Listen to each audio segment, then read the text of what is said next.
ሰሙነ ሕማማት ቅድስት ቤተ ክርስቲያን ከዕለተ ትንሣኤ በፊት ያለውን ሳምንት ሰሙነ ሕማማት በማለት ታከብረዋለች። የዚህ ስያሜ መነሻም የጌታችን የመድኃኒታችን የኢየሱስ ክርስቶስ መከራው ሕማሙና ሞቱ የሚዘከርበት ከአዳም እስከ ክርስቶስ የነበረው የዓመተ ፍዳ የዓመተ ኩነኔ ወቅትም የሚታሰብበት ስለሆነ ሰሙነ ሕማማት ተብሏል። የዚህ ጾም መነሻም በፍትሐ ነገሥት አንቀጽ 15 ተደንግጓል። ጥንታዊ ቀዳማዊ መሆኑም ይታወቃል። በሕማማት የማይፈቀዱ ተግባራት። በዚህ በሰሙነ ሕማማት ሳምንት ቅድስት ቤተ ክርስቲያን ለየት ያለ የአገልግሎት ሥርዓት ሰርታለች። ከጸሎተ ሐሙስ በቀር ቅዳሴ አይቀደስም። የዘወትር የቤተ ክርስቲያኒቱ አገልግሎት የሆነው ጥምቀተ ክርስትና፣ ሥርዓተ ፍትሐት፣ ሥርዓተ ማህሌት፣ ሥርዓተ ተክሊልና ሌሎችም የተለመዱ አገልግሎቶች አይካሄዱም። በመስቀል መባረክ፣ ኑዛዜ መስጠትና መቀበል፣ እግዚአብሔር ይፍታህ ማለት የለም። በአጠቃላይ ከዓመት እስከ ዓመት በቅድስት ቤተ ክርስቲያናችን አማካኝነት ለምእመናን ይሰጡ የነበሩ መንፈሳዊያት አገልግሎቶች አቁመው በሌላ ወቅታዊ ማለትም የጌታችን ሕማሙን፣ መከራውን፣ መከሰሱን፣ መያዙን፣ ልብሱን መገፈፉን፣ በጲላጦስ አደባባይ መቆሙን፣ መስቀል ላይ መዋሉን፣ ሐሞት መጠጣቱንና ሌሎችም ለኃጢአተኛው የሰው ልጅ ሲባል የተከፈለውን ዕዳ በሚያስታውሱ አገልግሎቶች ይተካሉ። እነዚህንም ሥርዓታዊና ምስጢራዊ የሰሙነ ሕማማት አገልግሎቶች ከዕለተ ሰኑይ እስከ ቅዳሜ ስዑር ድረስ እንዴት እንደሚከናወኑ በአጭሩ እንመለከታለን።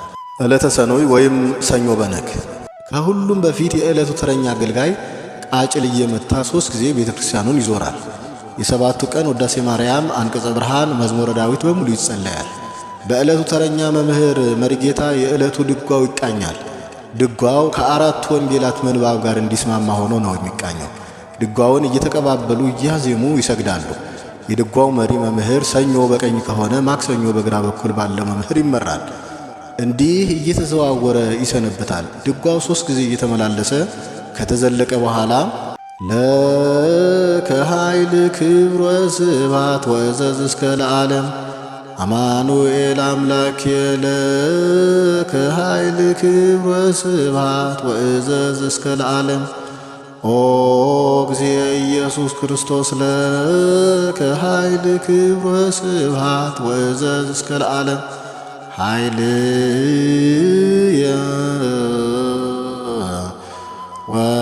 ወፀወንየ ውእቱ እግዚእ እስመ ኮንከኒ ረዳእየ እብል በአኮቴት እየተባለ በቀኝ በኩል 6 በግራ በኩል 6 ጊዜ እየተዜመ ይሰገዳል።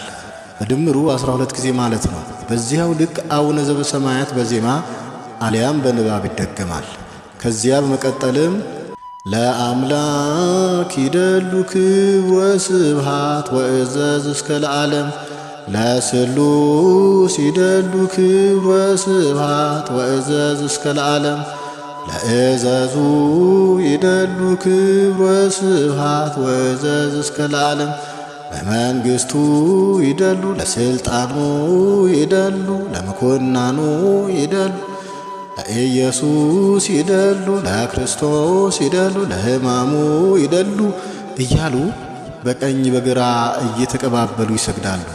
በመቀጠል የነጉ ምንባብ መነበብ ይጀምራል። በመጨረሻም ተአምረ ማርያምና ተአምረ ኢየሱስ ይነበባሉ።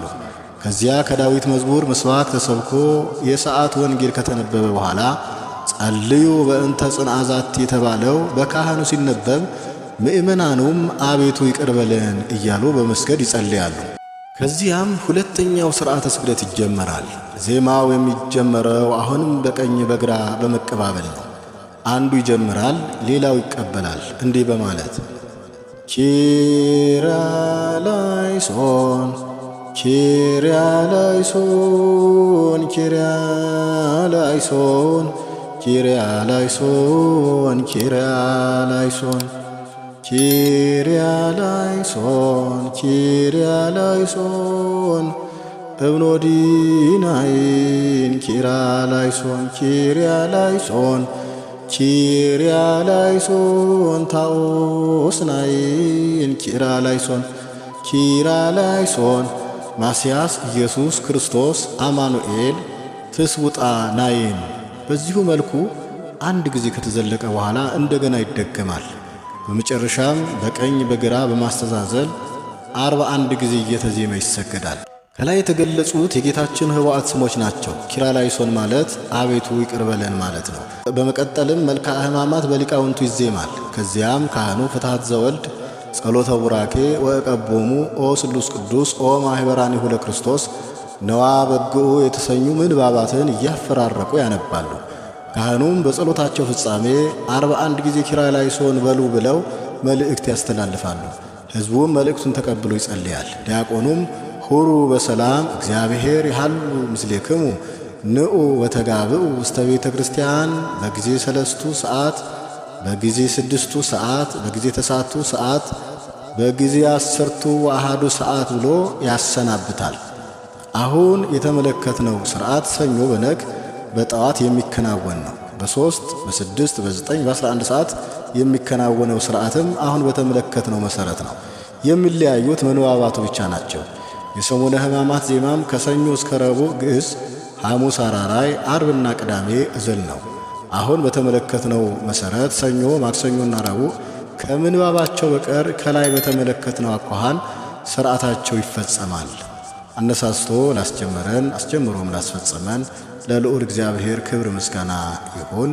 ጾሙን የሰላም የበረከት የስርየተ ኃጢአት ያድርግልን። ለበዓለ ትንሣኤው በሰላም በአንድነት ያድርሰን። አሜን።